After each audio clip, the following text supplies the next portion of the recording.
Welcome to Witch School. My name is Birch. Today we're going to be doing some protection magic.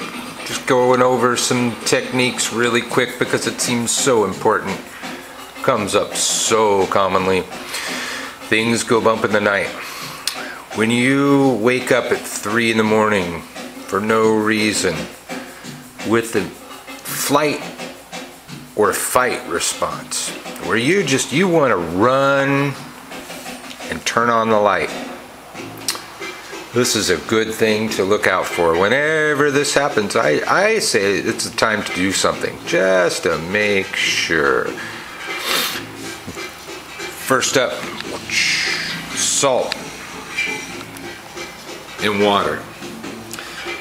Can't be two more important things in protection magic than salt and water. Mixed together, they are very powerful and very useful. Can be sprinkled around like holy water, very much like holy water.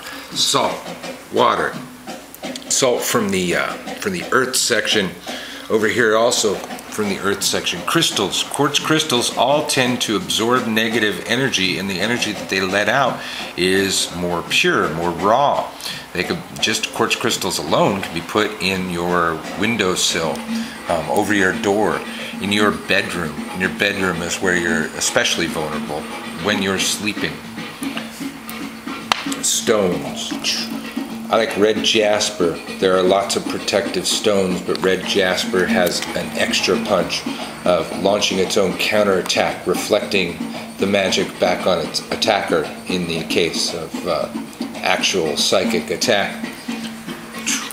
Also, amulets, protective amulets like the pentacle are quite often worn. This pentacle here is pretty cool. It's got semi-precious stones in it that are all very powerful. I think all of those on there actually have protective qualities, but it's also silver, and silver is very protective. It carries a charge. It increases the energy, and I'm going to make this a two-parter, I think.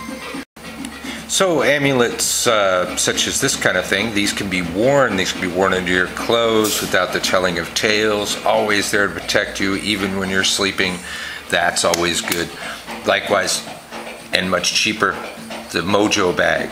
Everybody's got their own kind of mojo bag. Mojo bags and gree bags are similar.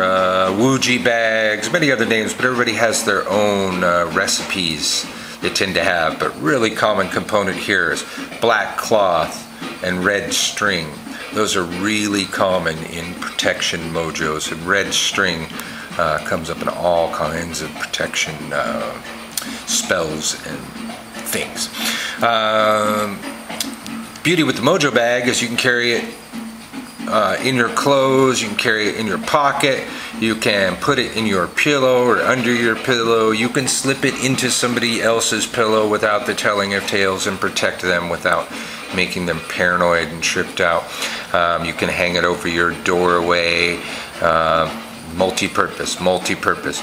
Good idea to anoint such a thing with protection oil every so often. Probably not when you first get such a thing, but yeah, I usually say every month or so, re-anoint a mojo bag, make it, spice up its powers again.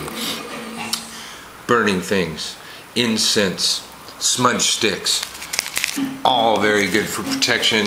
Smudge sticks, especially depending on the type of sage, good for cleansing the space. Here I have an incense. This is actually, I don't know if you can see that, that's kaifi. Not a protection blend per se, but it's heavy on frankincense and myrrh and other very sacred components that just all happen to be good for protection. So one cannot discount the power of air and fire or earth and water in your protection magic. But also under fire, candles. Black candles, often used for protection magic to absorb energy, suck it in, and then burn it up and dissipate it with your spell. You can carve the name of the person or place to be protected on there, or you can come up with a protection sigil to put on there. You can put something symbolic of the person you're trying to protect, hair, fingernails, these kinds of things, a picture of the person. Quite often oil used in combination with candles. Put a little bit of oil on your finger and rub it all over the candle. Everybody's got their various ways of doing it. The way I learned it was over the middle, over the top, or from the middle, over the top, and down the side. And keep rotating the candle. But really any method of anointing the candle I think will do. So when danger threatens, 3 in the morning, you wake up with that special feeling. Like one of my students says, it's time to burn things. Wave your arms around. Light incense. Light candles. Put oil on yourself.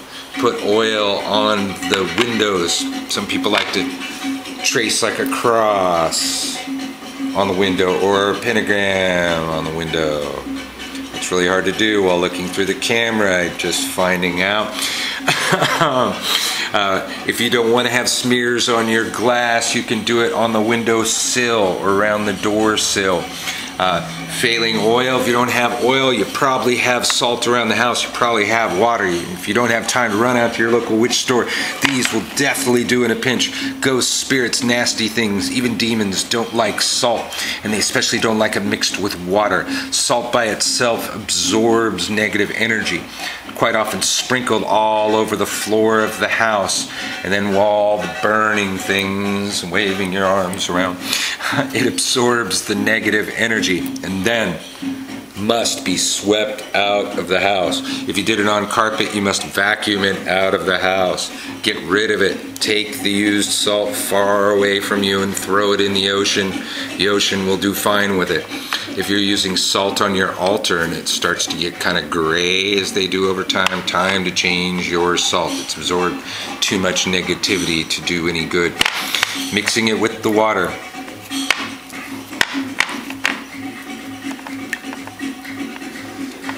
Casting your intent into it, blowing your wishes into it, visualizing white light into it, and then quite commonly sprinkling the persons, places, or things to be protected with some words of power, or something like perhaps salt and water by casting thee, no spell or unknown purpose be, except in true accord with me, and as I will, so mote it be. On and on until you feel better. Crystals in the window, put your amulets of protection on. Don't leave the candle burning unattended. And get some sleep. Psychic attack can drive you crazy.